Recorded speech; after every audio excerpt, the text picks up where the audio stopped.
is Asinine Radio. This is the weekly music podcast where every week we normally get into a single band, single album, and we break it down. We get into the lyrics, how it was made, everything in between. But right now, we're kind of doing something a little bit different with the pod the last couple of weeks.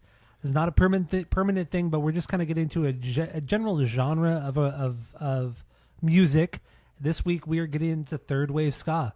Love it or hate it, it was still huge in the mid to late 90s. And still people look back on it lovingly. So that's what we're doing this week. We're gonna get into like our top 5, top 10 bands that we love, or not bands, but records, ska, third wave ska records that we love, but also gonna go, dude, your hair, my God, you're just doing this. God damn, dude, that devil lock you have going on right now. Holy shit. But yeah, so top 5, top 10 ska, third wave ska records. We're going to get into subjective and objective, and we're just going to talk about the genre in general, and nothing too specific, just kind of two dudes shitting around about third wave ska. I guess that's kind of what this episode is all about. Both of our favorite genres of music, so it should be fun. Well, it's certainly not my favorite, but that's okay. So yeah, if you didn't already know, my name is Tyler, and way out there, hundreds of miles away, is Jeff. And while you're listening, go to Spotify, Apple Podcasts. Give us 5 stars. If you're watching on YouTube, smash that subscribe button. So let's get into this. I mean, this is kind of uncharted territory, so we have no real script here. We're going to get into our top 5, right? Top 5 third wave ska albums. We'll do top 10 subjective ones, our favorite ones. You did 10, right? Or you do 5? I did 10. Well, I mean, yeah. I said 5 earlier off the pod, but I meant to say 10. Said that. Yeah. Well, I said it, but then I corrected myself when I was in the objective one, so okay, that's fine. But yeah, I did 10 subjective, and then objective I think what's the top 10 most important records to like third wave ska, and I think all ska punk records fall under the umbrella of third wave, but not all third wave records are also ska punk. Yeah, I agree with you on that. Yeah, like for you alcoholics, like all mezcal is tequila, but not all tequila is mezcal. Yes, I like that. That's a good way, a good comparison. Yes, absolutely. So let's get into our top 10 subjective, our top 10 favorite third wave ska records. Obviously, some of these overlap with the objectives, I think.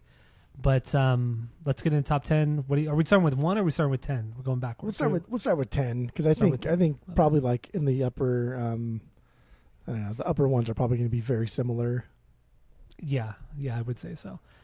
Right. And also, I will say this, that I tried not to, because some bands have like multiple good ska records, third wave ska records, so I kind of put them more than one record from one band in my top 10. So just throwing that out there. So what do you got? Number 10, 10th favorite third wave ska record. Go. 10th favorite third wave ska record. Real Big Fish. Turn the radio off. Turn the radio off. It's funny because the first Real Big Fish record that I got was Cheer Up. Not the got, but I stole, downloaded.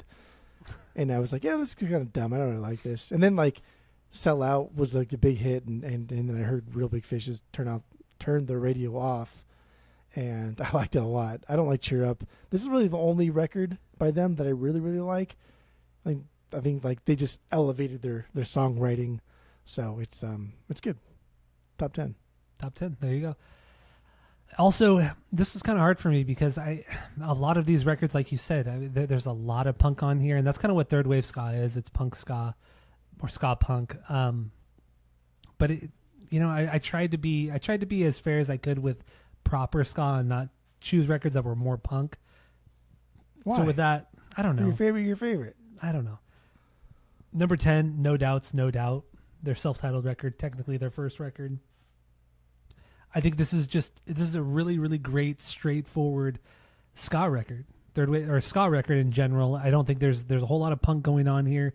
It's very kind of goofy in parts, very, very poppy, kind of over the top in parts. It's a ton of fun. I have this on vinyl. But in the end, Beacon Street does it better, and Tragic Kingdom certainly does it better. Even though I get it, Tragic Kingdom isn't really a ska record, and neither is Beacon Street. Beacon Street is really more of a punk record. And spoilers: Beacon Street did not make my top 10 because I view it more as a punk record than a ska record. So yeah, No Doubt's No Doubt is my number 10. What do you got for Okay. number 9? Go. Catch 22, Casey Nights. Damn, This it's is a good record. this is this is one of the first ones that I also downloaded too. The first ska record I downloaded I'll get to later on, but this is one of the earlier ones I downloaded, and like Dear Sergio was just like, damn, bro, like you can not be a good singer and still put out like good fucking ska. I mean, like Dear Sergio, because he has that raspy voice to him. Mm-hmm. And then like Catch 22, and then fuck his other band, Streetlight Manifesto. After he left and made another band, and then they redid this, and it's like, nah, dude, like Catch 22 is where it's at. So I don't know. That's it. I think it's just a fucking good record through and through, like front to back. It's a solid record. All right. So my number 9 is I will say this. I'm not as big into third wave ska as you are. I do love a lot of it, but you also made like a master list of like 30 albums to listen to, and I think I listened to 25 of the 30. A lot I of didn't them get into the worldwide shit either. I fucking totally I know, forgot, and it got I know. away from me. and there was some other shit too that I'm surprised you didn't throw on there, like Save Ferris you didn't throw on there. Yeah. There were quite a few. I mean, there were so many bands you didn't throw on there, but I know of, or that I know their music, or at least I know some of their music, so I know what they sound like. But I listened to a lot of ska this weekend, or this week, I should say. So my number 9, Less Than Jake, Hello Rockview. This record has always been good to me. It's always been good, but for whatever reason this week I really, really dug it. It might change in my rankings after today, but I really dug this. Hello Rockview was it's really fucking good, man. Curious, Less Than like Jake. Hello Rockview over Losing Streak, or just like that's just the one that you chose? I didn't listen to Losing Streak. I don't really Gotcha. remember what Losing Streak sounds like. Okay. It's been so long, so I only listened to Hello Rockview. Did I put Hello Rockview on the thing? Yeah, Or Losing Streak? I'm pretty sure you put Hello Rockview. I should have put Losing Streak. But Oh, either way, so that's my number 9. So what do you got for number okay, 8? that's good. Voodoo Glow Skulls, Fear May. This is this is such an early on thing. Like before I liked like punk music, I liked Voodoo Glow Skulls. Before I really got in, because like I downloaded like Very Proud of You, and I was into like the Vandals, Jackass, and stuff like that. But like that's not like real like punk music. But the Voodoo Glow Skulls is one of the very first like things that I liked that was still punk, but also still kind of like goofy ska. And I mean, I'll get more into it when I get into like the objective things. So that's where we're at. All right. So my number 8 is, this one surprised me. I've never heard this record before, and it's from the band Forces of Evil. The album is Friend or Foe. Nice. This record, man, this record was incredible. Potty Mouth, a real big fish is what that is. Oh my god, dude, this was so good. Yeah, potty. Yeah, exactly. That's a good way to describe them. Yeah, this record was so much fun, and it was so catchy. It's perfect ska with just the right amount of punk. That there's never a true crossover, or like it never goes full punk. There's just enough there to keep you excited. And damn, dude, Forces of Evil was so fucking good. I would get this on vinyl. Honestly, I would get this on vinyl. I really, really enjoyed this, and I'd never heard this before. So It's funny this because is great. because like their big song is like fuck you all you motherfuckers. That was shocking. that song is Sell Out by Real Big Fish. It's fucking Sell Out. Just sell out for me. Oh yeah, fuck you all you. Didn't Five Iron motherfuckers. Frenzy kind of have the same thing? Like they wrote a song that was exactly like Sell Out. Oh my dude. Well, they did a tongue in cheek. There's a handbook for the sellouts. Yeah, true. Yeah, but it's still kind of. God, Fire and Frenzy is so fucking good. Yeah, okay. So yeah, Forces of Evil. I really, really dug this record. This is killer. And the first time I ever Good. heard it was this week. So Good. I like it. Good for you. So I'm like I said, I'm a bit more of a newbie with third wave ska. A lot of the more obscure stuff. So It all sounds the fucking same anyway, so who cares? yeah, it does. 30 records deep. I mean, yeah, it really does. I also talk. So every ska record I listened to this week, I ranked them. So I have like 30 something, or I Oh, damn. no, I have Okay. no, I have 24. Sorry, I have 20 or 23. Okay, Some of so them I after didn't even throw in this- there. But So like if after we do the ranking, after we do the subjective and objective, if there's anything in your top 10 that did not make both the objective or subjective, then I want to know about it. And then I for sure want to hear like your bottom ones. okay, yeah, definitely. All right, so yeah, let's get into your number 7. This is where it gets into like even like the Voodoo Glow Skulls Fear Man, like damn near in the ska world, like perfect territory. This is where it gets into like, damn, like front to back. These are all fucking good. How do I rank these? But Destruction by Definition, Suicide Machines, that's where this sits. And I'm not going to put this in my objective because I'll talk about that later on and I'll mention it. But this record is fucking perfect, like ska punk. The only problem that I have with it, why this is not like better than like Op Ivy, is because some of these songs aren't like beyond bangers. There are beyond bangers on this album. The first 3 tracks I think are fucking 1, 2, 3 punch that'll knock anybody out.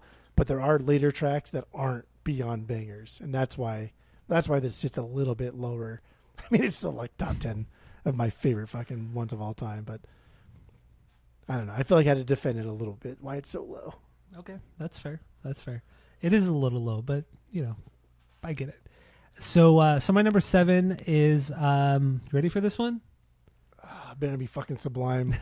Sublime 40 ounces Oh, of freedom. you fucking bitch, motherfucker!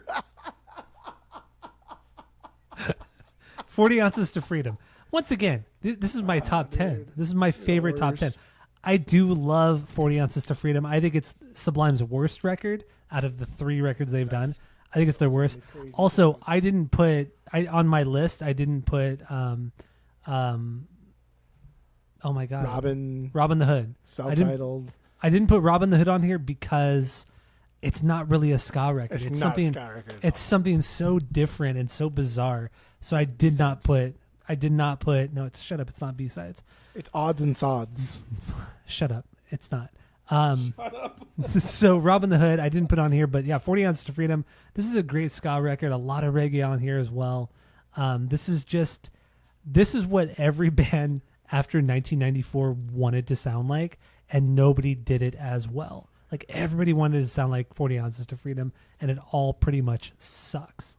So 40 Ounces did something really great. There is a stinker on here, but that's okay. Oh God, here we That's go. okay. But everything else, fucking killer, man. And also, you have one of the greatest third wave ska songs of all time. Objectively, one of the greatest of all time. Day Rape. You cannot deny Day Rape is one of the greatest third wave ska songs ever. Well, it was like a top song, K-Rock too, for the 90s era. Yeah. I mean, I would say it's a top, if not number 1, it's top 3 third wave ska songs ever. I would say that. I'll say I wouldn't disagree with you. It's a fucking fantastic song. It is good. Stupid good. And it's not my favorite song on the record, but you know, it's gotta calls it as he sees it. Okay. So yeah, Sublime's 40 Ounces to Freedom, fucking incredible. So what do you got for number? And you're acting like I hate this. You always act like I hate this record because I say it's the worst Sublime record. No, I act the fact that you I thinking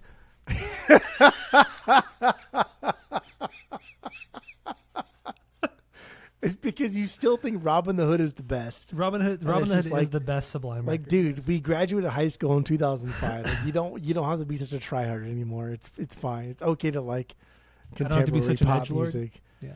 Good Lord, Robin the Hood is not their best. Okay. Anyway, moving on. 6. What do you got for number 6? The album of the week that we're kind of going to talk about. get 5 into? Iron Frenzy, our newest album yet. I'll get into it later on. This will not make my objective list, but this is this is top 10 for me for sure. All right. So then my what do we got? Number 6, Voodoo Glow Skulls, Ferme. Dude, this. I mean, I've always known Voodoo Glow Skulls are fucking great. The songs I've heard here and there throughout my life have been they're always great songs, but I've never ever dove into a Voodoo Glow Skulls record. Man. I don't know why. It's like don't know Death why. by Stereo made fucking ska music is what this is. But made fun music, yeah. And I love Death by Stereo. So yeah, I don't know. I thought this record was so much fun. It was exciting, so much energy, but equally as fun. I thought it was God, it's fantastic. so fucking good. Yeah, it's really, really great. I would get this on vinyl too. I will get this on vinyl. You gotta get the fucking one that's like double. It's English and Spanish, and we'll get into that on my objective because I'm mentioning them again. All right. So yeah, that's my number 6. So what do you got for number 5? These are subjective. So Goldfinger's Goldfingers. Okay. That's my Goldfingers, Goldfingers. subjective, and that's just that. I'll talk about this one later on too, because that's my the Goldfinger isn't my objective. So go ahead. Wait, what? Not Goldfinger's Goldfinger my objective or my best, most important ones, but Goldfinger's Hangups is my most important ones. Oh, okay, I see. Okay, got it. So Okay, I want to save my argument for them. That's fine. My number 5 is Suicide Machines. Destruction by Definition, their first record, late 90s. You're one spot above me with Suicide Machines. I know. So? Fucking guy. It's a little low. This record... It literally is a little bit low. I know. It's just we have really 1 or 2 spots lower. But this record is truly incredible. The way... I mean, it's obviously more punk, more hardcore than tradition, than more what we know as third wave ska. I'm more of a heavy music lover, and I like hardcore music more than you. I think that's why it's a little bit higher than you. But in the end, I mean, goddamn, dude. Obviously, New Girl, the song that we heard on Tony Hawk Pro Skater back in the day, just truly incredible. SOS, Break the Glass. Just those are the top three. Those are 1, 2, 3 right there. Yeah, that's why I'm saying like Suicide or Destruction by Definition will never break like top 5. I think it shouldn't, because it's so fucking top 3 heavy. After that, the record is good, but it's not beyond banger good. Okay, that's fair. It's never going to break the glass. So number 5, Suicide Machine. What? Was that a joke? That was a joke, dude. Fucking hell. Not a single laugh, but that's okay. Destruction by Definition, my number 5. What do you got for number 4? I laugh a lot of stupid things too. That is number 4. What is it? So what is in your fucking top 4? So obviously Op IV's in your top 4, Aquabats in your top 4, Goldfinger's Hangups in your top 4. I'm thinking like maybe Rancid's in your top 4. Okay, so 4 Aquabats, Fury of the Aquabats. That's in my top 4. I will get into them later on in deeperness on the objectivity side of it. So go ahead. All right, my number 4, Goldfinger, Hangups. I think this is just a truly incredible... You like Hangups more than Goldfingers? I think this is an incredible ska record. I think it's more ska than Goldfinger. I mean, this obviously has Superman on it, which is my gateway into ska music was Superman from the Tony Hawk soundtrack game. So I don't know. Hangups is just there's something truly special about it. Every song, John Feldman's vocals, his melodies are incredible. They're fun. They're upbeat. Just a lot of the upstrokes. I mean, Hangups is truly just it's truly a ska record. Some punk, but truly a third wave ska record. I love it. I love Hangups. So, what do you got for number 3? Oh, Less Than Jake, Losing Streak. There you go. Is that on my?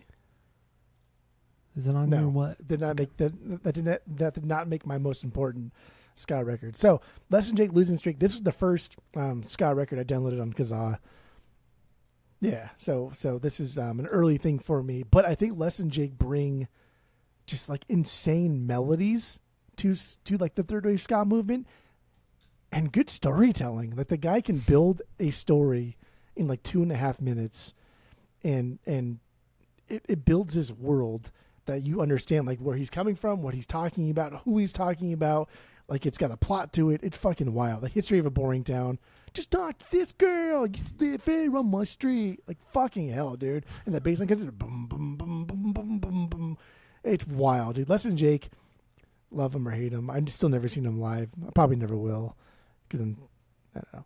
But yeah, Losing Streak's fucking good. This is a perfect record for me. Like, when I say perfect record, like obviously this is not like a master of reality perfect. This is like in the realm of third wave ska, like Les and Jake, Losing Streak. That's a perfect record, like through and through. I am so fucking familiar with this record. I think every song on this has a distinct melody, has like a distinct personality to it that you could dissect it. We could do an episode on it and like, oh yeah. And the same with the album of the week too.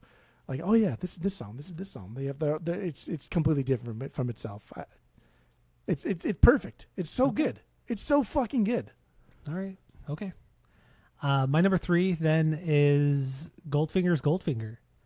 Oh, you such a bitch! You put I told you. I told you. I said this at the beginning. I said that there are times where there's one band with multiple albums on my top 10. There was no rule. There was no rule on that. But yeah, Goldfinger's Goldfinger. There's no rule about being a bitch. So you, after I just got so mad at you for putting hang-ups above Goldfinger. Yeah, I'm not gonna. And then he puts, oh, you're such a fucking tease, dude. You're just like, you just waited. Huh? That means you're sinister, bro. You just waited. They're like, oh yeah, keep fucking talking, asshole.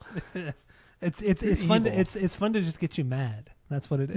You're like Jackie Chan in Rush Hour when Chris Tucker was like yapping at him, and like Jackie, and then he's like, "You speak English?" He's like, "Yeah, I like to let people talk who like to talk, so I know how full of shit they are."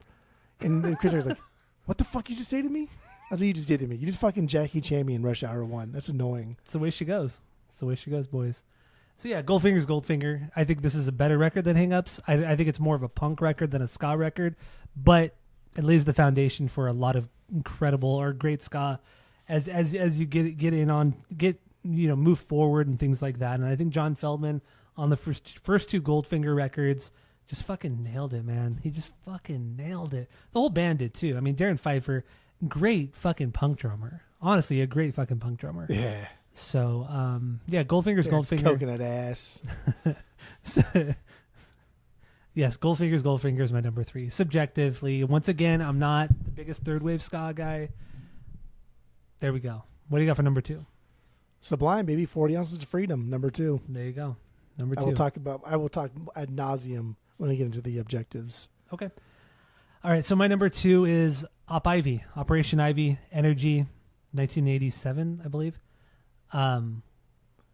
So what the fuck is your number 1? Is it Rancid? What are you fucking bird over here? Dude, dog? if you throw down Tragic Kingdom. So anyway, Operation Ivy, Energy. I think this is the. We'll get more into this later on. This is the foundation of third wave ska. This is what every band wanted to sound like post 1987 or 89. I don't remember right now, but post that year, that's what every ska band wanted to sound like was Operation Ivy. Truly, truly inspirational. This was my number 1 for up until today, probably. Because it's so goddamn fucking good. But there's just one album that, honestly, it's better. It's a better ska record. What is your fucking number 1? So let's get into your number 1. It's so stupid. I know it is. This is all stupid. My number 1. This is all stupid. This is all gold. It's all fucking gold. Okay. Op IV number 1. Go ahead. What's your number 1?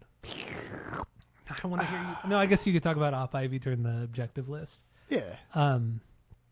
So my number 1 is, I didn't want to say, you're just gonna get fucking mad. It's Tragic Kingdom. No, it's not Tragic Kingdom. It's Sublime Sublime. And hear me out. You're not serious, are you? I'm dead serious. Sublime Sublime, because there's way more third wave ska on Sublime Sublime than there is 40 Ounces to Freedom. Get the fuck out of here. Sublime would not exist unless it doesn't matter. IV. Well, of course, there would be. This is subjective. This is not objective. This is subjective. No, this is wrong. What you're saying is wrong. This is it's not even subjective. Get the fuck out of here. We did objective, subjective, and what you're doing is wrong. You took it a step further. Sublime. I like Sublime more than I like Operation Ivy's Energy.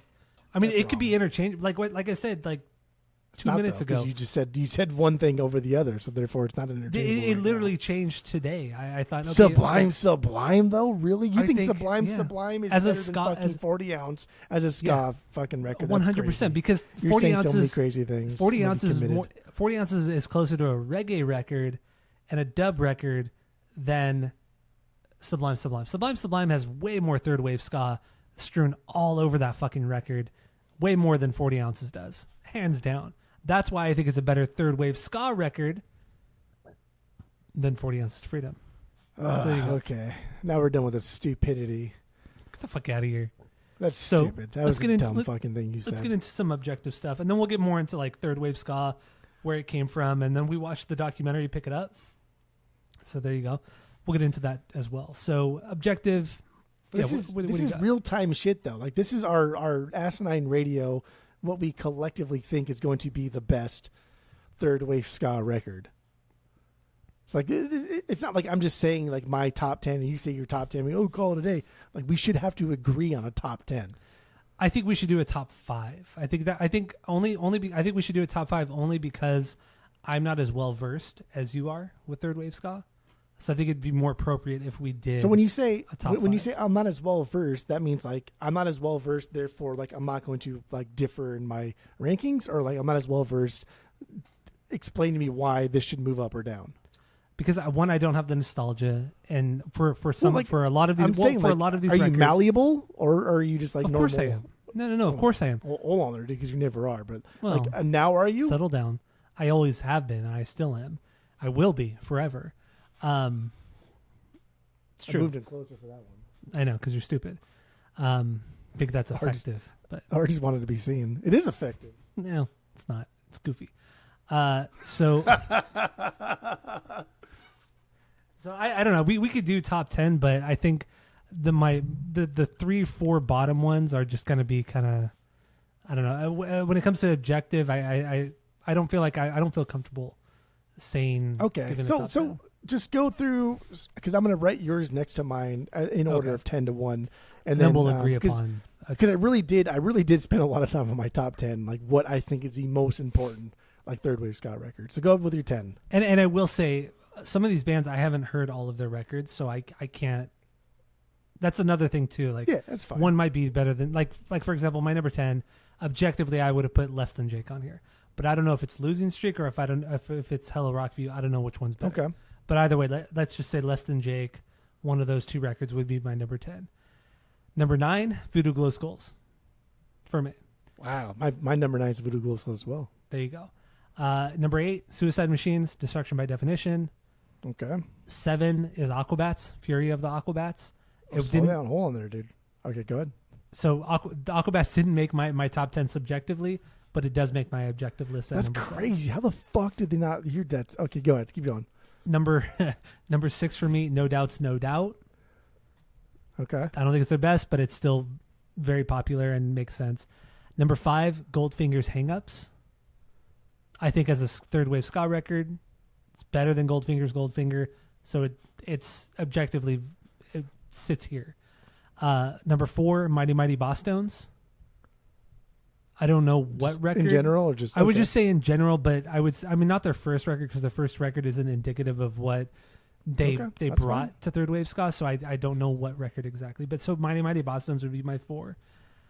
3, Real Big Fish, Turn the Radio Off. I think this record is so important, and the only reason I put it at 3 is because my top 2 are Sublime and Operation Ivy.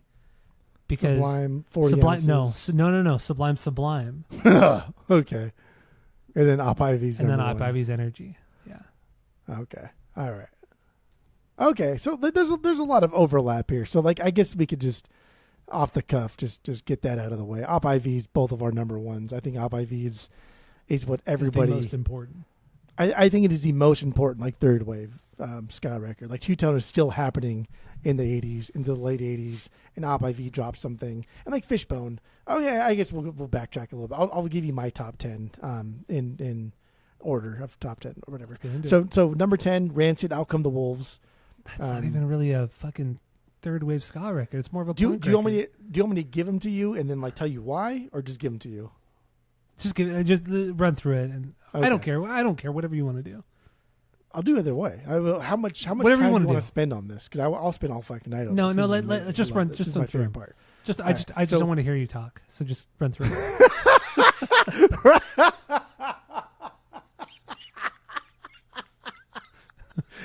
That's like something I would say to somebody. That's funny. Rancid, Out Come the Wolves. Number 9, Voodoo Glow Skulls, like literally exactly the same. Yeah. Number 8, Aquabats Fury. Number Close to mine. 7, Real Big Fish, Turn the Radio Off. Low. Number 6, number 5, Goldfinger's Hang-Ups. Number 4, No Doubt, Tragic Kingdom. That was Tragic number 5. Kingdom. Hold on. Do you want me to explain, or do you want me to go run through them? Just go. Continue. You said to run through them, right? I did.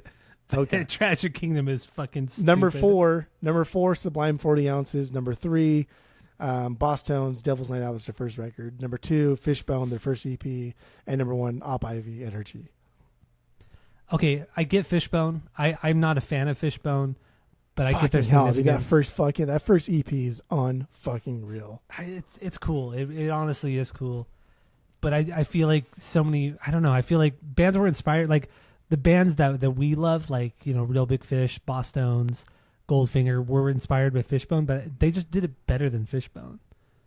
You know what I mean? Not their first EP. No, they didn't. Nobody ever did. Like the funk metal ska thing better than Fishbone. No one ever did it better than they did. That's just.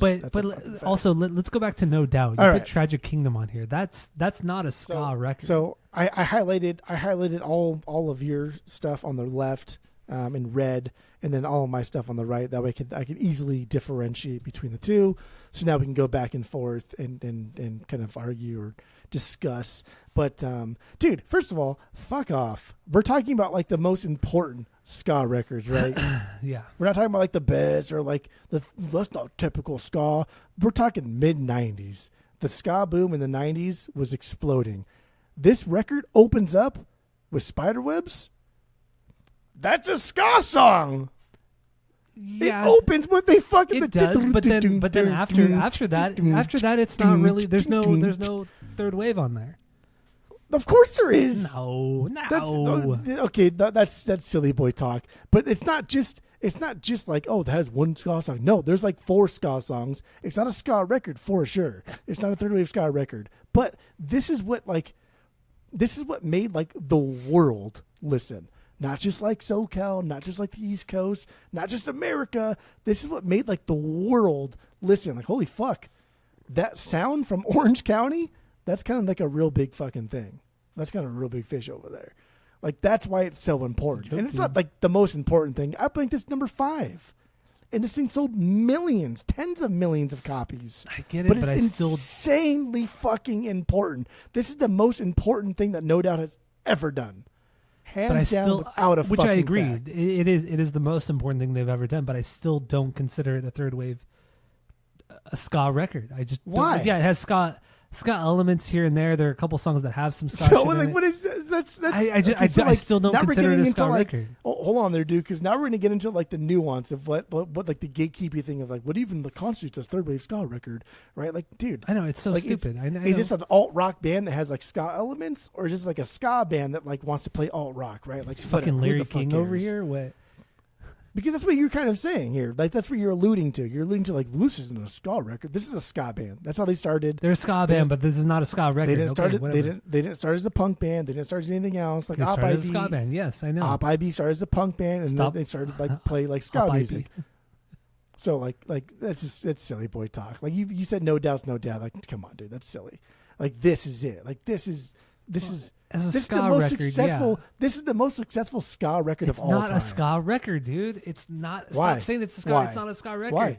Why? It has some elements to it, but it's not a ska record. What makes a ska record? I'm not being gatekeepy. It's just the way even the band, like even gatekeepy. In that documentary, the Pick It Up documentary, Tom Dumont said, "Yeah, it's not a ska record. Like we got shit for it because it's not a ska record." But everybody was saying played ska on it. They played some ska on it. Less than like a quarter of the record has ska elements to it, but it's not a ska record. For sure, less than a quarter of the record has ska elements. So it's not a ska record. But you're a ska band who now just did the first time that you're not doing a ska record. Okay, but it's all not, I'm saying. Okay, that's okay. It's fine. But I'm saying we're doing this top 10 of like the most important records to ska music, right? The most important records to ska music. There's two. No, okay. There's most important records to ska, or the most important ska records and the most important records to ska. Those are two very different things. What's the difference? The difference is important to ska means that it could be a record outside of that genre, but it inspired that genre. It brought people to that genre. A ska record means a literal ska record. So there's two very different ways of going about this list. I guess like technically that's silly. You can't even argue this. You're being stupid. None of these records are ska. What was your third wave ska? That's not ska. Okay. So third wave ska can mean so many different things. Of course, ska punk, But Tragic Because Kingdom Real is Big not. Fish. But Real Big Fish doesn't sound like Op Ivy, right? But I know butts are for pooping. But Tragic Kingdom is neither ska fully or punk fully. It's more alt rock than anything else. So that's not because third wave ska is So I essentially. don't know what you. No. What do you think third Wave ska is ska punk. That's what third wave ska is. Ska punk. Yes, shut the fuck up. No. Yes, it is. There's the fuck outta absolutely here. no It's ska punk in punk. Mustard Plug. There's absolutely no punk in Mustard Plug. Tempo wise, There's absolutely. There's absolutely no punk in fucking 5 Iron Frenzy. Absolutely. Tempo wise, the tempo itself dictates that it's punk. No tempo, concept, fucking like theatrics, what they do on stage, lyrical content. There's no punk whatsoever in 5 Iron Frenzy. You're telling me they're not third wave ska? They are third wave ska, but they also have a lot of punk. That they have a lot of punk. Even the first song on the 5 Iron Frenzy. Thing. Get the fuck out of here. The first song on the 5 Iron Frenzy record is essentially a pop punk song. I forgot the name of the song right now off the top of my head. Handbook for the Sellout. Yes. It's essentially a pop punk song or punk song. But there's no punk element. Because there's no third punk wave element because whatsoever. third wave ska is ska punk. That's what, if you're gonna break down third wave ska, it is ska punk. I mean, Tragic two-tone Kingdom ska punk. It's not because it's more new wave than actual punk at the time. The closest thing you got, But all the punkers from UK because they're dumb. Okay. They're dumb. They don't know what punk is. All right, They think Sex Pistols are great. You're getting overly hung up. Because you're not getting making overly sense. hung up on the Tragic Kingdom thing. Because Tragic Kingdom is not a ska record. And it opens up with a ska song. With one I'm song. telling you. With one It's not song. just the only You have song. a There are elements 45-minute all over the record. fucking You have record. a 45-minute all record. over the record, there are you have ska elements 45-minute to it. record, and you have a 3.5-minute song. So It's the the next 40 opener. minutes, It's not the closer. It's not like hidden behind the opener or the fucking last singles. song. Are I don't you give a stupid? shit. Have you heard the record? Get out of here. Don't be stupid. Okay, that's just you're being dumb. silly. No, it's you think stupid. you think No. Santeria is a bigger fucking ska song than fucking Spiderwebs. That's stupid. No, I and didn't say silly. that. Like I no didn't doubt, say that. like in an era of ska music when like 95 is already kind of like the decline of ska. Like it was big, but we're already kind of seeing like I'm kind of fucking tired of it. Like the festivals are getting a little bit out of hand. It wouldn't like they would die completely in the late 90s. But like Tragic Kingdom now just like took it to another fucking echelon. It took it into the stratosphere. Like now everybody on Earth knows what like California-based SoCal third wave ska is because of Tragic Kingdom. So to say like it's not important to fucking third I wave didn't ska say is it wasn't just important to retarded. the scene, but It's not just a important. top It's 10. it's one of the But most it's not. important It's not a records. top 10 ska record. Yeah, it's the 10 most. You can important take out their record. first two Get the records, and you fuck- can take out so their this- next this whole- records. This whole objective list is fucking stupid now. I'm done. How? This is How? stupid because those are two different things. The What? top 10 What are two most different important things? records to ska is different than the top 10 For ska ska. records. Important Or records ska, for ska. ska. Sorry. Yeah, Yeah. top 10 records for ska. But they still got to be kind of ska. is a very different thing than the top 10 ska records. That's stupid. But that's God, this no, argument. you're We're arguing about third wave ska. Like nobody gives a shit about this genre. Like most people don't give a shit about this. I care about this. I think you're getting wild because You're like Luke Skywalker. because I care. because your concept of third wave ska is just like literally like 4 bands and like what you've heard Oh my god. a handful of times, like Sublime and Op Ivy, and like that's about it. Like that's it. But to think that like Real Big Fish and like fucking dude, who's someone like Citizen Fish, right? Like Citizen Fish is like a UK based like ska band, and like Fishbone even. These are all like such different like genres, and yeah, like sometimes they incorporate ska music into their music. And Fishbone's first EP incorporates ska into their music. At that point, on their before their first record came out, they weren't really like a ska band. They were like a funk band that just happened to play a little bit of ska. So should we write them off because like no, you're not a fucking you sound like a purist here. Is what you? I'm that's not what you even a sound like. purist, You 'cause I I don't know, even- that's the problem. Is you're not a purist, but you sound like a purist. That's what's happening here. That's crazy. So anyway, and you know No, and Tragic you know Kingdom's what? top Wait. 5. And you know the reason why I sound like that is because what you're saying is so stupid. no, it's because you're Yes. so fucking out I of sa- your element I and sound- wrong.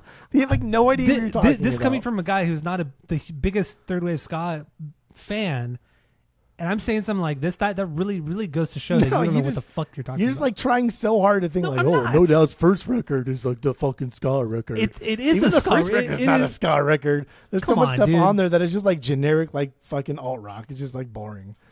It's so much Same more. with Tragic Kingdom. Like, if It's we're so talking much about more just ska than ska, there's a Tragic lot of Kingdom. like Get Don't the Speak fuck is a outta fucking boring R rock song compared to like normal ska music. And in the But end, I think it's in the end, absolutely silly to think that Tragic Kingdom is not important to ska music. That's stupid. in the end, I love Tragic Kingdom. I think it's the best. It's the best, no doubt, record they ever put out, but not ska. Of course. So it's a perfect record. Let's move through on. and through. Let's move on. But it deserves to be in the top 10. No. So anyway, you still haven't given me a good reason why it does not deserve to be in the top 10, other than the fact it's not ska. It's not pure ska. That's all you said. That's it. That's all you said. Why else? Because it's not. I mean, we're just That's, running in circles. We're just running in circles. What you dad over here? Like, why? How come? We're running in circles here. Just give me one good reason why it does not deserve to be in the top 10. You can be given 10 reasons. You're gonna give me one. I'm not. No, you're not going to change your mind. You're not. I just want one. I just want one. Let's move on. Why can't you give me one? I did. I've given you multiple reasons. You have not given me any. All you said was because it's not pure ska. I'm exhausted. Just give me one. I'm exhausted. I'm just exhausted. Sublime's not pure ska. Sublime is way more third wave than fucking. So that's Kingdom. your argument for why Tragic Kingdom is not in the top 10 because Sublime is better. That's it. Well, I'm not saying that they're better per se, but I just they're want more. one They're good more of that reason. genre. I just want absolutely. one thought out reason why Tragic Kingdom does not deserve to be in the top 10 most important ska records of all time. Because That's it's all not I a want. ska record. I just literally told you it's not a ska record. It's an alt rock record. It's not a ska record. Gotcha. Literally every single person on this planet would agree with me on that. You're the only outlier here. You're the only outlier. You think every person on earth Yes. is going to agree? Okay. Yes. Yeah, 100%. Because what you're saying is silly. A little bit, but okay. I'm going to talk to Skip about this, and we're going to gang up on you. And Skip doesn't like to. Skip doesn't like to. He likes to gang up on me, but he's going to fucking. He's going to realize Skip how knows right a lot I am. about things. He knows a lot about. He probably knows a lot about things. I don't know what he knows a lot about. Not much, but for sure he doesn't know a lot about third wave ska. It's such a rude thing to say. It's so rude that you couldn't think of anything. You couldn't even think of anything. That makes it even more rude. But false. You need to give him more credit. That was all deliberate. I know what he's good at. I deliberately did not say any of those things. All right. So coffee, pretending to be drunk on a couple bottles of wine, bass playing. Those are things he's good at. Not this. The cyberbullying is strong. It's strong today. We love you, Skip. Anyway, moving on. What other objective album? I mean, that was such a fucking rant about Tragic Kingdom and how wrong you were. It's just you're so whiny for something you don't even care that much about. We're still going on about it, so let's move on to a different album. Argumentative for the sake of just being argumentative. You can't just drop it. You can't just drop that Tragic Kingdom is not a ska record. No, that's cool. So let's move on. Like you come in like a hurricane and then say something silly and then get mad at when someone else I come in like a hurricane, calls you out on it. You're the one having a meltdown, but I'm not. Anyway, let's move on. So Fishbone didn't make your top 10. I'm sorry. Are you done being tired? Or are you ready to go? Do you want to call it? Are we done? Born ready, baby. This it?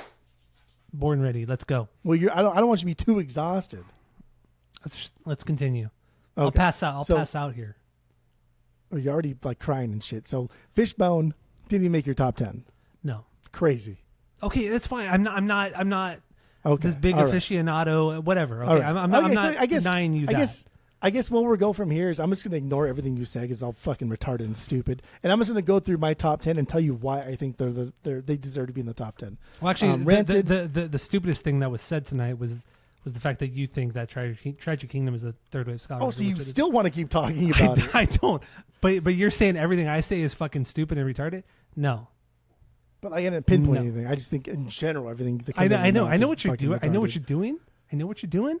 I don't like it. I'll keep going on the Tragic Kingdom thing. continue. Let's get into more objectives. So it's not that you want to be right. You just want to say the last thing. But okay, you're right. Tragic Kingdom is shit. It's not shit, but it's not a third wave ska record. But okay, continue. You're right. Even though it has third wave ska elements, that's fine. But it's still not a third wave ska record. Even though they started as a third wave ska band, that's fine. But the Rancid, record itself is not a third wave ska. So even they brought more attention to third wave okay, ska in general in Rancid. '95. Or not Rancid, third wave ska was kind of on the decline. Rancid's "Out Come the Wolves." I put that as number 10. That showed people that like punkers can make it big. Punkers can like holy shit, this third wave ska movement isn't just dumb, because this is right before like Tragic Kingdom came out, and this is Tim Armstrong, and he's a punk guy, and their first record is straight fucking hardcore punk no matter what, and they dropped this one, and like everyone's like, damn bro, like that third wave ska, like if Tim Armstrong likes it, then I like it, because people respected him, and if Tim Armstrong liked something, then they like it, and so this kind of showed everybody that like like it's okay, punkers, you can like ska music, it's fine, you can dance and have a good time. I put number 9 at Voodoo Glow Skulls. We both put number 9 at Voodoo Glow Skulls at number 9. Yeah. Fear May. This was dude, they're Mexicans playing ska music. Like fuck off. That's classic. Like and also what like mariachi music also has the upstrokes. Like it's not like ska music is not exclusive to Jamaica or America or even England. Like it transcends. It goes into so many different countries, and that Pick It Up documentary talks about it too. It's like they're like towards the end of the doc, they're talking about, oh yeah, this is just mariachi music, but with rock and roll elements or whatever it may be, whatever it is. It's like it's not that much different of a concept or anything like that. It's not exclusive, but like early '90s third wave ska music, not like by design or by choice, but it was kind of like exclusive to like just white people. And so when the Voodoo Glow Skulls came out and they dropped it, it was like, damn, dude, this is a bunch of just like Mexicans singing in Spanish and also English. But then also like they're hardcore, dude. Like again, like I think like Voodoo Glow Skulls sounds like if Death by Stereo decided to also like make a ska record. Like that's what this sounds like in like the early '90s, and it's fucking great. And also this I think this paved the way for bands like Ska P, or for like what's that band that we just discovered again? La Vaca. La Vaca. What? La Vaca from Facebook. That. Oh yeah. I can't remember what that name. Yeah, was. whatever. There's some like matter, Mexican or Spanish band, but like Piñata Protests that we like this kind of like showed everybody like, dude, ska's not just for like SoCal like white kids, it's for everybody. So that's why it's here. Okay. Aquabats, I put that number 10, 9, 8, 8. You put it at 8. I put that at 8 because not only is it just a good record, it's ska through and through. This is very much like third wave ska. There's like no punk in this whatsoever. There's really no distorted guitars. This is just like cheesy as it comes. But these guys built a fucking empire on this fucking brand, right? Like built a TV show, built like an entire like children's programming thing off of this. And that's wild. Turn the Radio Off by Real Big Fish. That showed like ska kids like, hey dude, you can be on the radio. You can be big. You can make a little bit more money than normal. Not too much. And then Goldfinger Hang-Ups. So real quick, back to Real Big Fish record. I don't think you're giving that record or the band enough credit. I think they were the ones that I don't want to say broke out, but they were the ones to kind of have the video played, make some money, play bigger shows. Like they were the ones that really kind of broke. I think they were the first band to really break into the mainstream before any other ska band did, because I think they predated Tragic Kingdom, right? Or that record did? They predated Tragic Kingdom. And that record I think maybe also was before Tragic Kingdom. I don't remember off the top of my head. But either way, I think Real Big Fish should be higher, because I think they did more for the scene. The record's still incredible. I think it should be higher. I really think it should be higher. Okay, so like Real Big Fish predated Tragic Kingdom, but like Sell Out did not predate Tragic Kingdom, right? Like Tragic Kingdom, this is again why I'm going to keep coming back to like why this is so important to ska music, is Tragic Kingdom like showed everybody like ska music's not just dumb. It can be something. Even though it's not like True Blood ska music through and through, but like it got people going back and listening to like, hey, Real Big Fish, they were around before that, right? Yeah. Let's go back and listen to them, or listen to their next album. And so like when Turn the Radio Off dropped, and then like Sell Out became like the biggest banger that they've ever released, and got them a lot of fucking, not a lot of money, but a lot of like notoriety. That's why Tragic Kingdom is going to be higher for me than Real Big Fish's. But Real Big Fish just showed showed the common folk. Because I just don't feel like No Doubt's even like a fucking band of the common folk. They're so fucking big. They're so huge. Only after I think Tragic, but okay. See, I think it was inevitable that Tragic Kingdom was going to happen. I think when you listen to like No Doubt's No Doubt and you see Gwen Stefani and you see like No Doubt performing, you think like damn, this band's going to be big one day. But when you watch like Real Big Fish, you're like, oh, it's only a matter of time till like people just don't care. Like No Doubt's different, dude. Like No Doubt, like truly, like you see like Gwen Stefani perform, like Kelsey fucking Fullerton. And you think like, damn, dude, she's going to be big one day. Like, they're going to be fucking huge. And they did. And, like, you could say that in hindsight or whatever. Like hindsight's 2020 or whatever. Yeah. But, like, they did. They had that, like, X factor, that pizzazz. They had that thing that made them stand out from everybody else. And it was just They had a girlfriend electric. Band. That's really what it was, dude. No, because Save Ferris had a girlfriend in the band. DHC had a girlfriend in the band. Way like, after. No, but way after. That was the same. It was in the 90s. No, what are you talking about? It was in the 90s, but No Doubt what are you predates. talking about? No Doubt predates Save Ferris and shit like that. By like a year, dude. They're from the same city. Like Save Ferris is still from fucking Anaheim and shit. I get it. They're from the same area, but DHC had 2 fucking girl singers. The fuck it. But even still, No Doubt predates all the things you just said. Strike that from the record because none of that makes any sense and it's all wrong. Man, you are just a fussy boy tonight. Because I like talking about third wave ska, but I don't like talking about things that just don't make any sense or just wrong. So number 5 for me is Hang Ups, Goldfinger's Hang Ups. You just don't like to be told that you're wrong.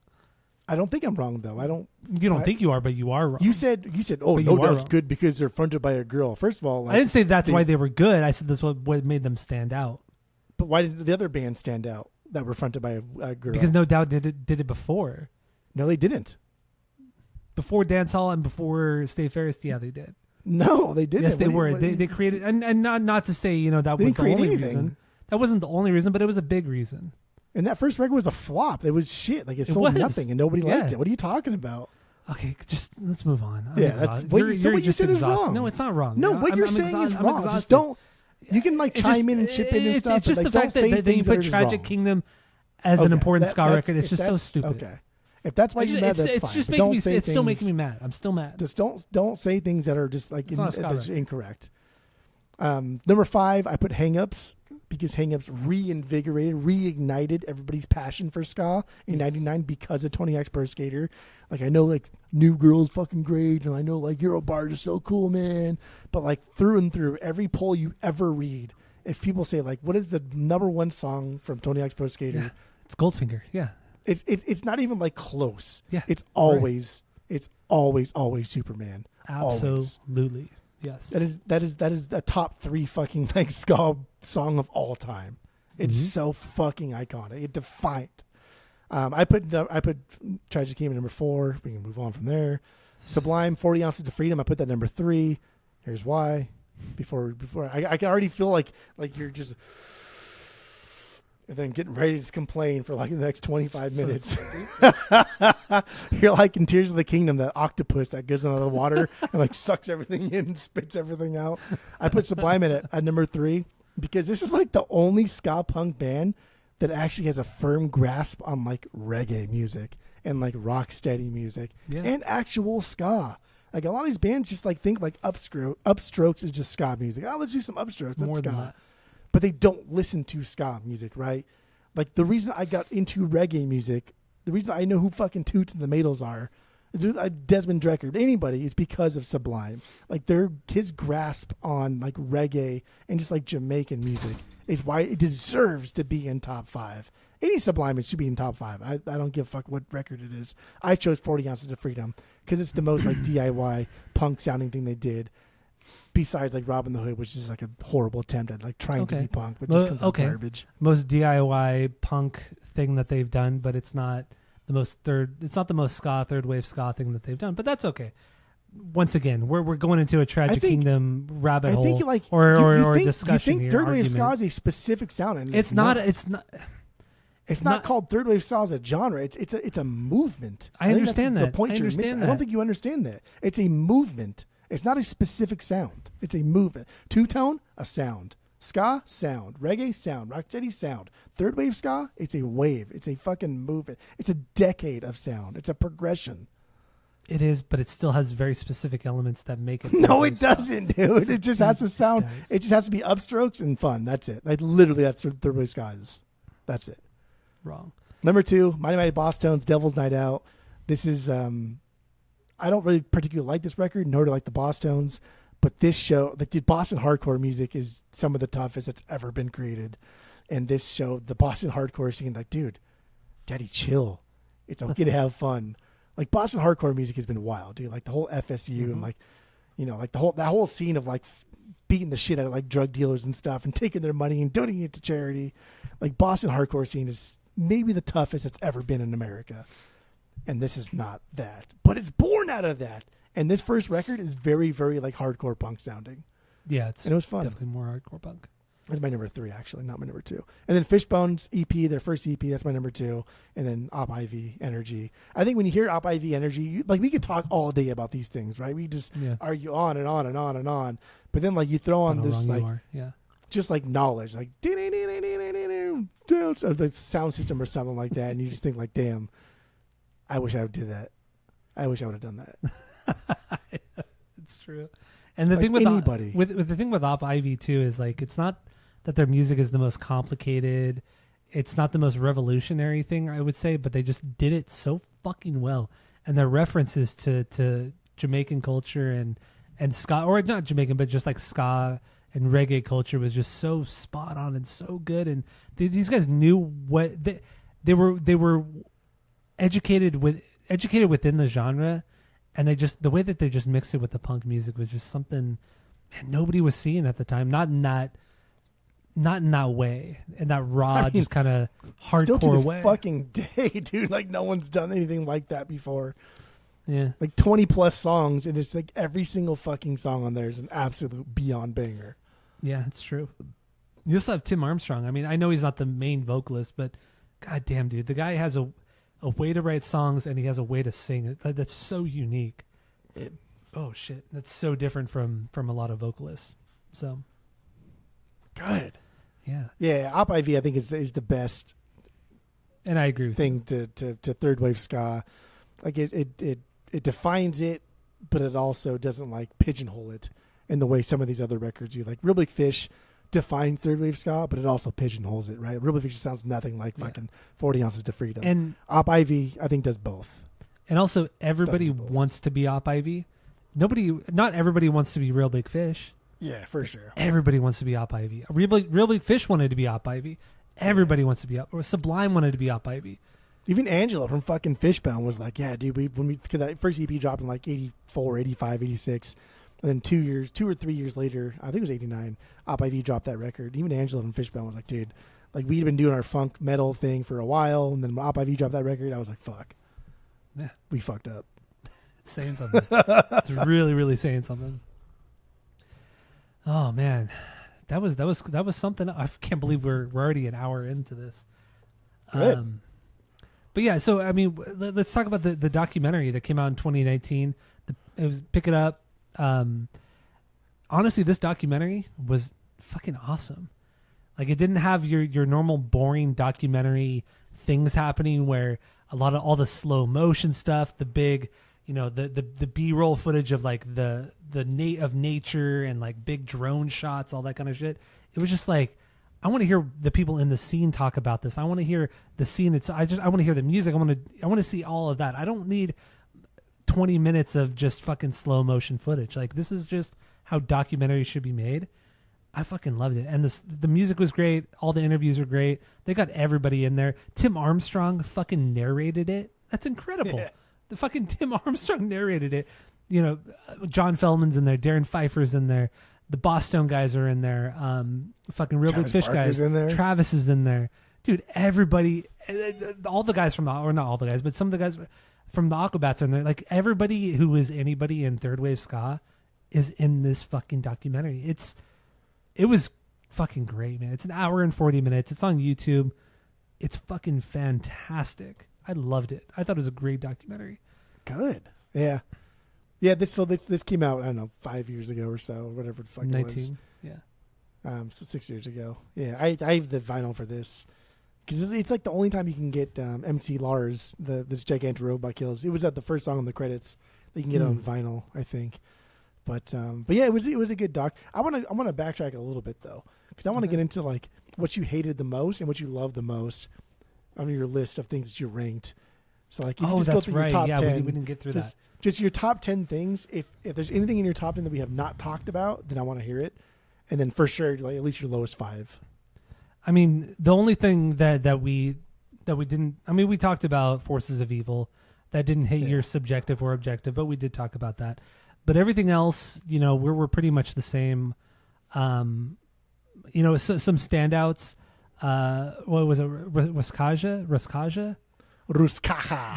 Yeah, dude, that Russian album was ska. Russian ska. Dude, that album was so good. That was so good. Fucking wild. And that's some like modern shit too. Within the last 10 years. Catch-22. I haven't listened to this band since high school. Dude, Keys Be Nights. I know it was on your list. This almost made my top 10, but dude, killer So fucking record. good. I might get this. I might get that on vinyl too. What else did we get? What else did we do? What about like Link 80? Did you like Link 80? I didn't listen to Link 80. Gotcha. Because they're like very, very much more like punk, but has ska elements to it. Yeah, so hardcore punk. You made like a list of 30 albums. I didn't listen to honestly 3 of those. Which yeah, which are the ones? The only ones I didn't listen, because I mean it was just so much. But I didn't listen to Link 80. I didn't listen to Choking Victim or the Hippos. Those are the only ones I didn't listen to. But I listened to so much. Slapstick I do want to bring up because I did listen to them today. The one record they put out. I mean, this is like a supergroup before the supergroup. Has Dan from Alkaline Trio. It has one of the guys from Smoking Popes, Lawrence Arms. I mean, a lot of big guys within the punk scene after the fact played on this single record. They toured for a couple years after the record came out. They broke up, never reunited, have never done anything since, and I love it. I know. I love Just like, that shit. Because they didn't fucking like doing it to begin with. It was just like a placeholder until they found something better or something they actually like to do. But damn, it's a good fucking record. It's really good. It is really mid-90s punk fucking ska record. What did you listen to Leftover Crack? I did, and they are in my bottom 3. They're in my bottom 3. So let's go. I'll go. I'm gonna start with third from the bottom, and then to my worst. Okay. So we'll go with Mustard Plug as my third from the bottom. That's fine. Yeah, Mustard Plug, just super generic. It's very, very generic. Yeah, super generic third wave ska. And the record I listened to was Big Daddy Multitude. And also the production on this record, it's like 91 or 92. It's just it's flat. It's just kind of quiet, flat. It's not dynamic. Yeah. Yeah, and also the cover art is one of the most disgusting things I've ever seen in my whole life. All their cover arts are fucking gross. God, dude. The guy covered in mustard is so fucking disgusting. Yeah. And then second from the bottom, Leftover Crack, Fuck World Trade. Wow. I didn't like this, man. I just did not. People love Leftover Crack. I love this record. I've never got into them. And this record, I thought because you threw it on here, I might like something from it, but I didn't get into it. This is the most like traditional kind of like punker thing on this entire thing we've listened to. Oh yeah, totally. Like it has very little ska on it, but even still, like I think I can't stand the vocals, and I just think the music was just kind of overall kind of boring. It really wasn't much there for me to latch onto. No real melody. No, the songs weren't great. Just wasn't very good. So yeah, Leftover Crack. I was trying to see like which one of your lowest, but then I remember you told me Suburban Legends. Yeah, Suburban Legends, dude. The album Day Job, man. Oh, dude, this is terrible. This is some like Disney B movie, like a Disney Channel movie. Like this is the kind of music that'd be playing in the background when like kids are like skating or some shit like that. Like it's so generic and so boring, so dumb. I only got 4 or 5 songs into this record, and I just turned it off. Did you get to the covers, like the Under the Sea or? I didn't. No, oh, I did damn. not. And I've seen this band before several times because they used to play like free shows like every Friday or Saturday night at downtown Disney outside of Disneyland. and they were always like a mainstay for a couple of years in the early 2000s. And yeah, Suburban Legends, man, they suck, man. They just suck. This album sucked. I Do you have better I things get to say that. about it? I mean, like, I think it's fun. I don't think they're inherently great. I think like their biggest record is this one, and there's 2 Disney covers. They do I Just Can't Wait to Be King and Under the Sea.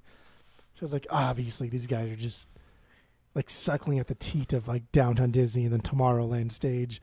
Yeah, And they were in the documentary too, actually, because I watched it again this week. Yeah.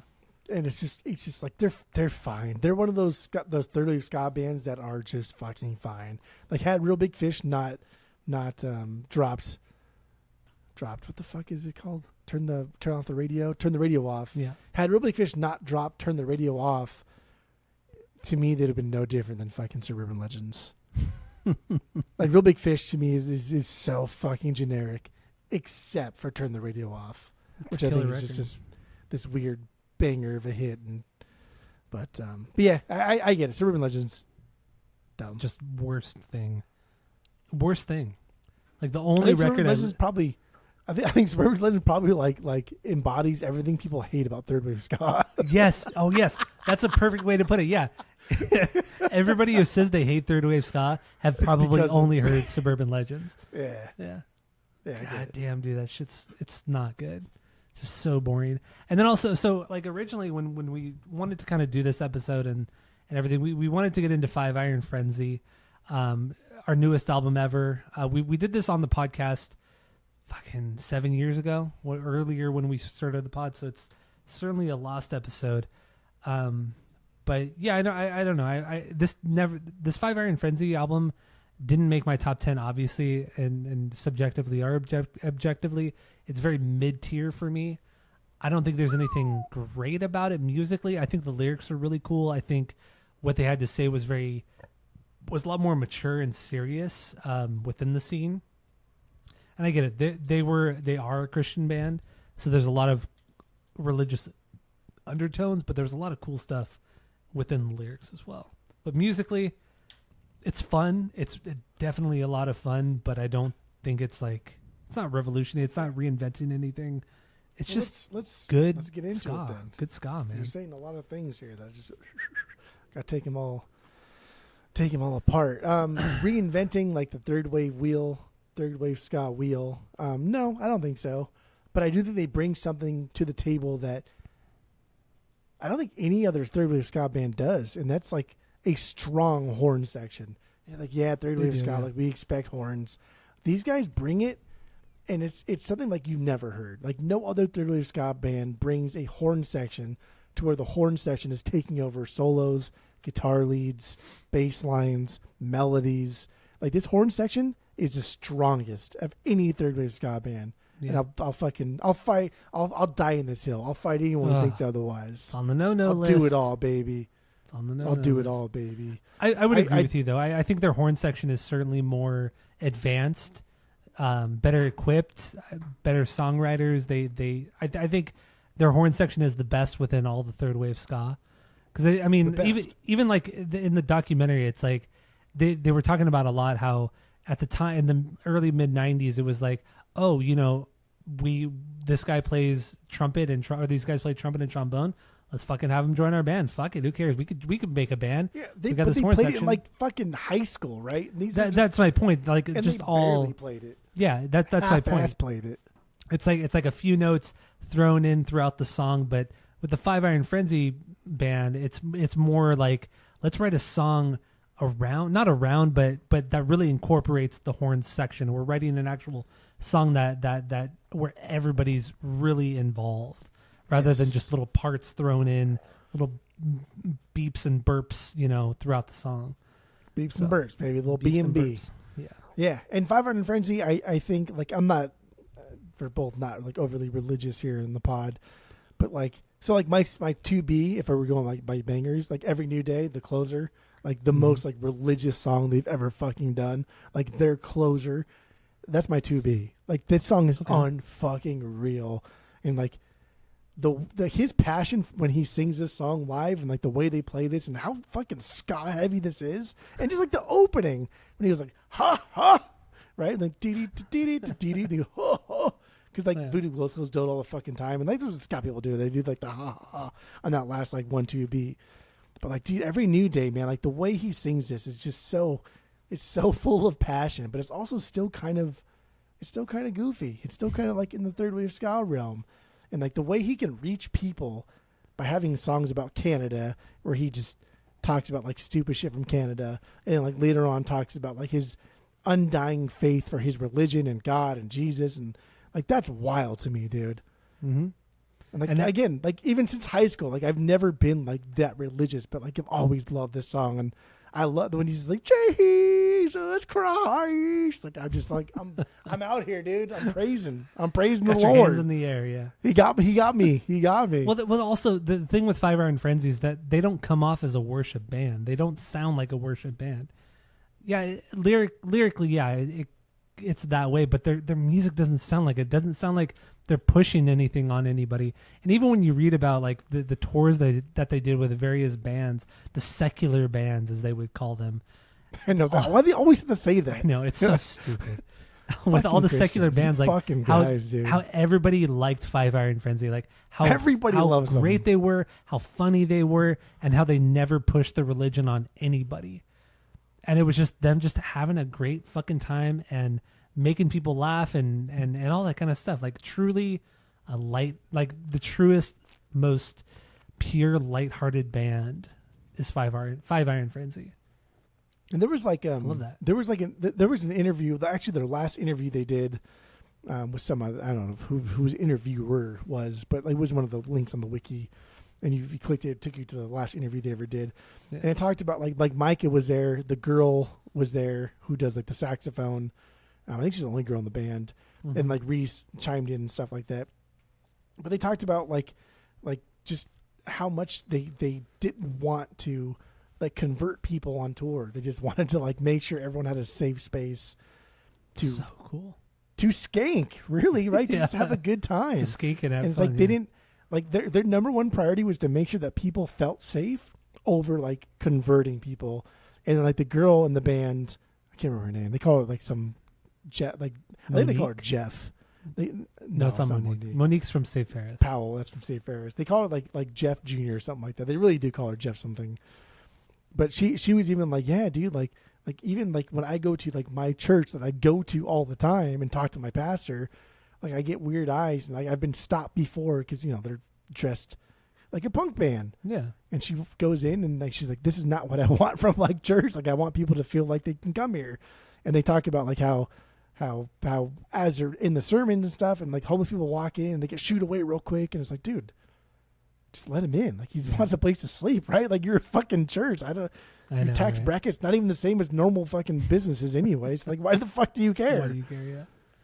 So that's why 5 Iron Frenzy is so like unique in the scene, is because yes, they're not just like an MXPX kind of Christian band, dude. They're a fucking Christian band through and fucking through. They've never to the point they've never tried to hide it. They've never tried to change anything about them. Like even one of the guys, like toward the end of their first breakup, or their only breakup, I should say, like he left lost Christianity. his faith. He lost his faith, left Christianity, and there was no hard feelings. Like he was like, you know what? I don't feel like I belong in the band anymore. No hard feelings toward anybody else, but it wouldn't be appropriate for me to be in this band anymore because I don't necessarily believe in what you believe in.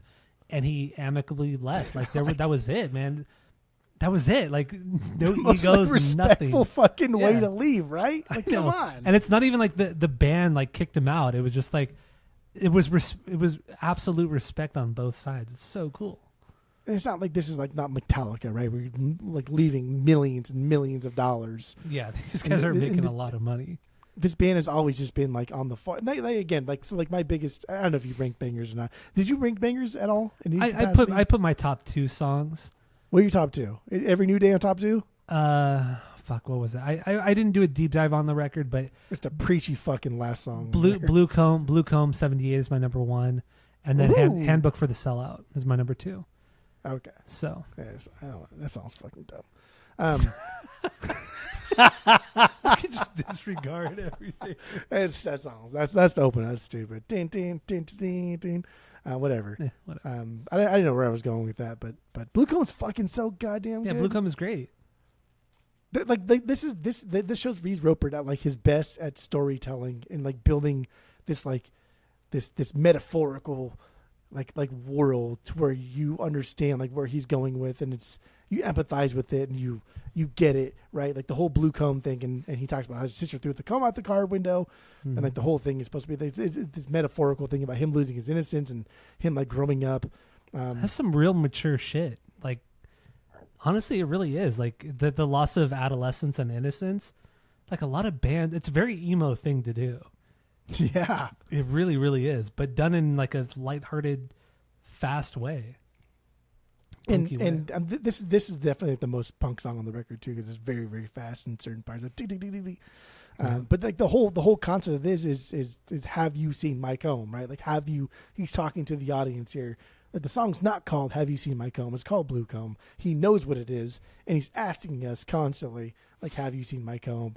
And I'm constantly like inundated with like religion, because flat earther friend that lives with us all the time, Nick, he always like we're always arguing and debating and talking about like religion and things like that. So it's a common thing for like Christians to ask you like what do you think? What is it? Whatever. And so like I think him saying have you seen my comb in this as like the last part of the chorus, I think is just fucking absolute genius. Because it's such an easy thing to catch on to, and it's such an easy thing to fucking sing along to. And like, have you seen my comb? And then he's like, you know what that song's about? Like, what is it? It's about him like losing his fucking childhood, and not like losing his child, because we all grow up. But right? Like that moment where you grow up, where we've all had when we as a kid, you know what it is. Yeah, you know what it is. He's like, holy fuck, I'm like not a kid anymore. Yeah. Like that right there, like that like death of like your id or whatever the fuck the people call it, right? Like you grow up at that point. I think it's brilliant songwriting.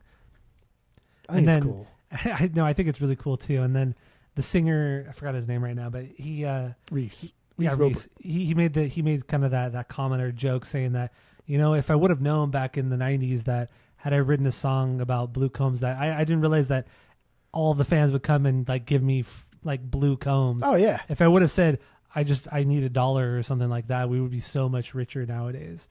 He said something stupid along those lines, but because everybody brings a blue comb and they throw it at him. They throw blue combs at him. Yeah. I mean, that's what you get for making a fucking song like this. But god damn, it's a banger of a song, absolutely. And just the variety of songs on this record, right? So like you have those two songs that we just talked about that are really, really deep. And I think every new day, I think you need to go back and listen to this one. It's the closer. It's the last song. It's super fucking preachy. But my god, it's just like you understand where his faith comes from. You understand like how committed he is to his faith. And like I can at least empathize with what you're going through because of how you tell the story.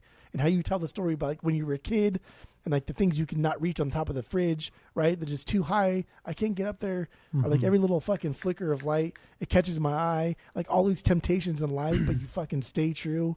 And like for him, it's stay true to like God and religion and stuff like that. And I was like, damn, bro. Like I honestly really like these lyrics. I honestly really like. They're so good. They are actually very, very good. They're so good. I mean, who cares? Who cares if he's being if like it has a lot of religious overtones or undertones, whatever you want to say.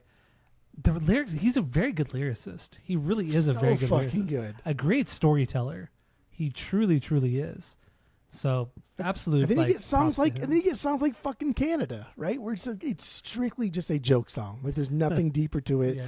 It's a joke song. Canada. Even to the point where like I don't know how to write this little interlude part, this little bridge part. So I'm just like, I forgot to mention something.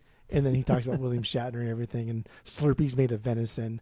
So that's a banger for me too.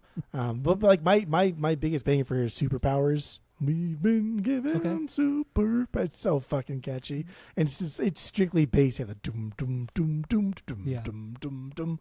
Like that's my biggest banger, and it's kind of like a tongue in cheek thing about them going on tour and being like, oh, we've been given superpowers to play rock and roll, but we eat shitty food and sleep in the same fucking van and don't shower and have a horrible life, but like we're great.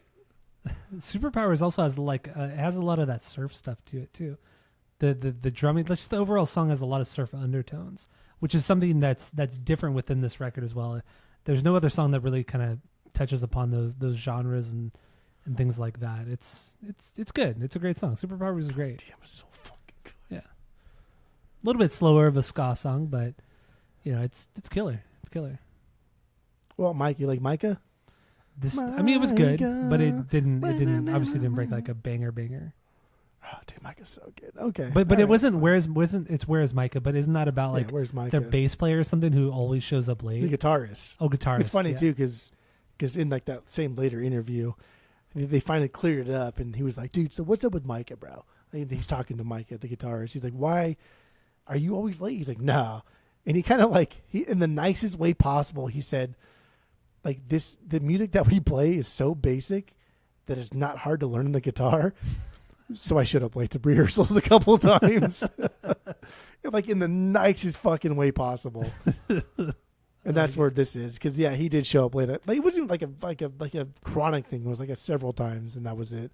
But it inspired the song, so that's fine. And also the horn part, it's like it's a Christmas song.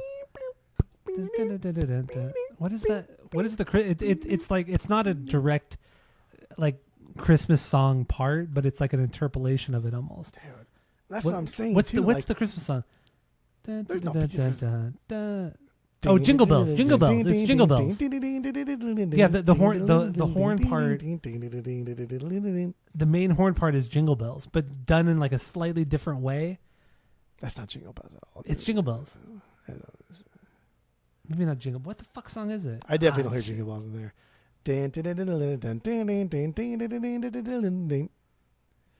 first minute and a half of this is just horns. Like the melody carried throughout the song is horns. The first minute and a half is horns. The lead guitar, horns. Like this song is a perfect example of like why Five Iron Frenzy separated themselves from the mainstream. But like never got recognition because they made a deliberate attempt to keep it DIY. Never signed to a major label. Never wanted to. They said like at best, if this is all we ever do for the rest of our lives, then like I'll be happy to go back to work for whatever the fuck it is. Actually, it was funny because rewatching the doc when Scott or whoever the fuck it was from Real Big Fish, and he said, "Yeah, the first time we played like a big show and like 1,000 people showed up, I quit my job at Subway the next day." And like I was like, "Fuck yeah, bro, that's so fucking punk." But like before he even said the next part, I was like, "I know where this is going. You were broke." And he's like, "Yeah, but I was broke for a year." But like, fuck yeah, dude. Fuck that shit. Follow it, man. Love that shit, dude. Quitting a job is like one of the greatest feelings in the world. I think George Costanza said the walkout. So like quitting a job is one thing, right? But the walkout is like you're you're proud, right? Like no matter what you say, I'm fucking leaving. And that's the walkout. You walk in, fuck off, I quit. Yeah. Gone. The walkout, no better feeling. God, I think I've ever had a good walkout. I've never had a good walkout. I mean, I wouldn't say like it I've was never had a bad. walkout at all, actually. Really? Nah. Oh, okay. Renee had a good walkout. She had a fucking dope walkout. For like what job? When she worked for her car dealership job, Mm. she made a lot of money, like way over six figures, but like she was never home, like just never fucking home, and it was just, and she fucking hated it, and woke up at 6 a.m. and was home at like 8 o'clock at night. I was like, this fucking sucks, bro. Yeah, that shit's And she's like, well, like, should I quit? Like, I don't give a shit. Quit. Who cares? And then her walkout was, she walked up to her boss and said, I need a fat raise. I need less hours or I quit. And her boss said, nah. And she was home by lunch. nice. Oh, I love that shit. And never fucking went back. Never, that's so good. Never went back. Hell yeah. Damn. I never had a good walkout like that. That's a good walkout. I've had nothing like that. Nothing like that. That's good though. That's good. Good for her, man. Good for her. Fuck that. Because these people at these companies don't give a fuck about their employees. No, not at all. Not at all. Yeah. Yeah, more money, less hours, or I walk. Okay. All right, see you. Yeah, I think we went to Denny's that day too. It was like fucking like I was waking up at like noon, of course. She's already at work for 5 hours. But I mean, that was it. you know, you had the 2 kids and you had all that kind of shit too.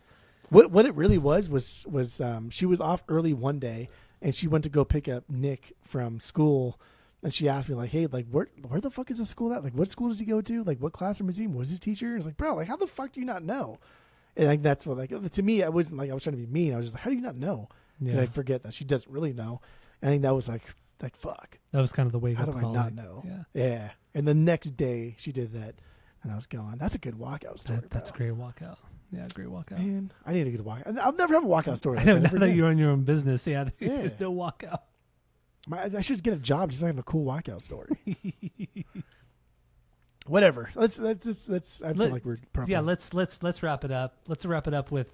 We're not even gonna like rank it because there's nothing to rank, but or rate. I'm still gonna rate it. I'm still gonna rate it. I don't give a fuck. Well, I'm not gonna rate it because there's really nothing to rate. But so let's kind of wrap up our thoughts on third wave ska, and all that kind of stuff. So what do you got, Jeff? Go. There's a reason why third wave ska like exists, and it exists in a capacity where people have very, very fond memories because it's punk music, right? Because punk music is supposed to be like all inclusive, but it's punk music for like the lowest common denominator for anybody that just for anybody that didn't even. But it is, right? It fucking is. Like anybody that didn't fit in at like a Jimmy Urine concert, anybody that didn't fit in at a hip hop concert, at a Britney Spears show, they found a home in ska music, and that's why like above like any other genre of music except for like pop. But even pop is still one-sided. Ska music really was the closest to 50-50, like male to female, you'll ever see. Yeah, it was. It was very, very balanced. Very balanced. It was so fucking balanced, and everybody felt at home because the music is so fucking stupid. There's like, there's nothing there. And I know like people always criticize like, well, there's no substance to it. Like Two-Tone was so political. It's like, dude, that's why fucking Two-Tone sucks, man. Like. I know what the political fucking landscape is like. I fucking live in it. You know what I mean? Like I don't want to have to listen to it all the fucking time. Yeah. So if I can escape to it, that's why we watch movies, right? Like we don't watch Star Wars, so I can like listen to fucking Donald Trump and Netanyahu and shit, fucking argue and be buttholes. I watched it like escape from this kind of shit. And that's what third wave ska was. It was a time and place. I don't think it'll ever exist again. And like there's people always say like, oh, there's a third wave ska like upheaval in a movement. Like no, there's not, dude. Like there's people like us who have disposable income that will go to those shows, but it will never be popular again. No, I don't think so either. None of this stuff is really outside of like Sublime and Op Ivy and No Doubt. None of this stuff really is like legendary status. None of this stuff.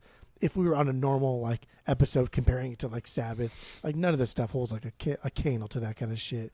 But within the genre itself, I think Five Iron Frenzy is a 3 out of 3. I think it's a perfect record within the ska genre itself. Okay, I do.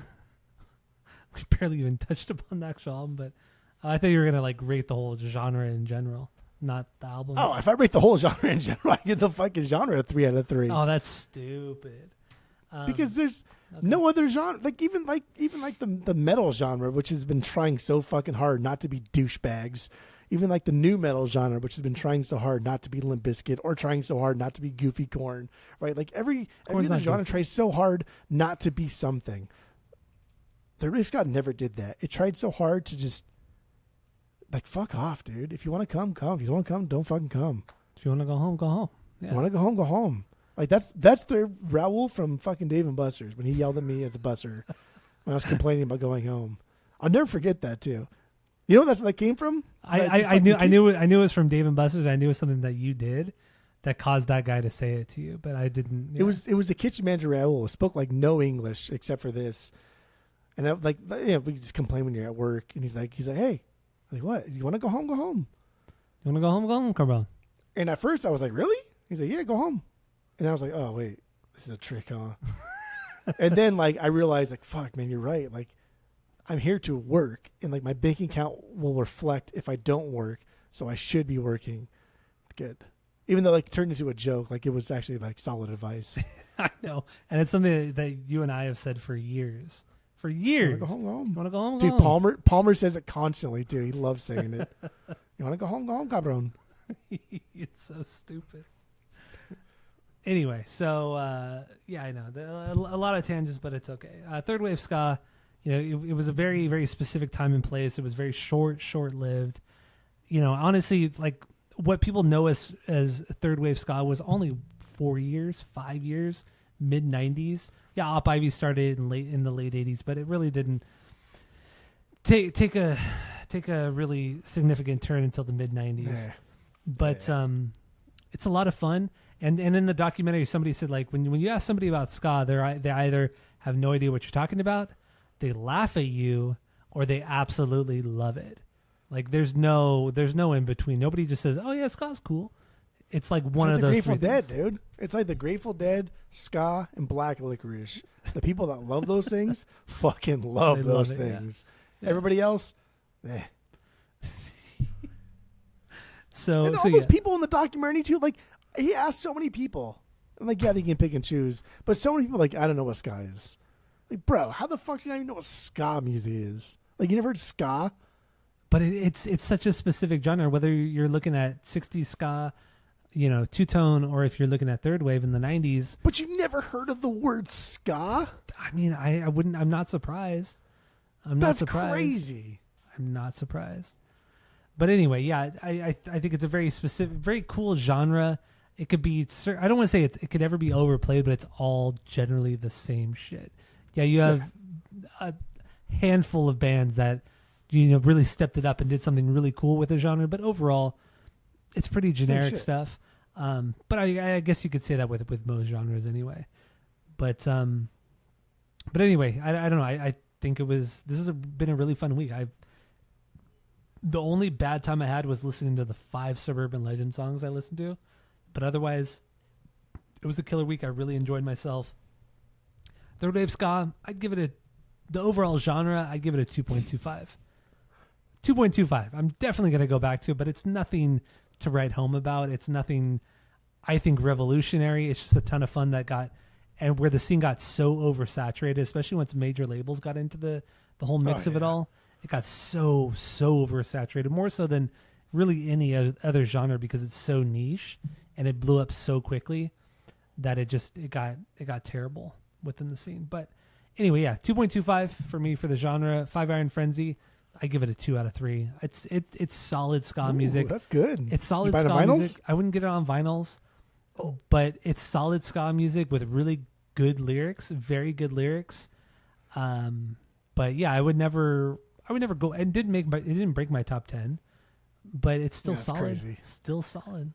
Just fucking cheated and said, "Oh, Sublime, all 3 records are fucking top 10." You also said Tragic Kingdom is a ska record, which is stupid. So, it is. Thank you all for listening. Go to Spotify, Apple Podcasts, give us 5 stars. If you're watching on YouTube, smash that subscribe button, and that's all we have for today. So, thank you all for listening, and that's it. That's all. Do you have any more gum?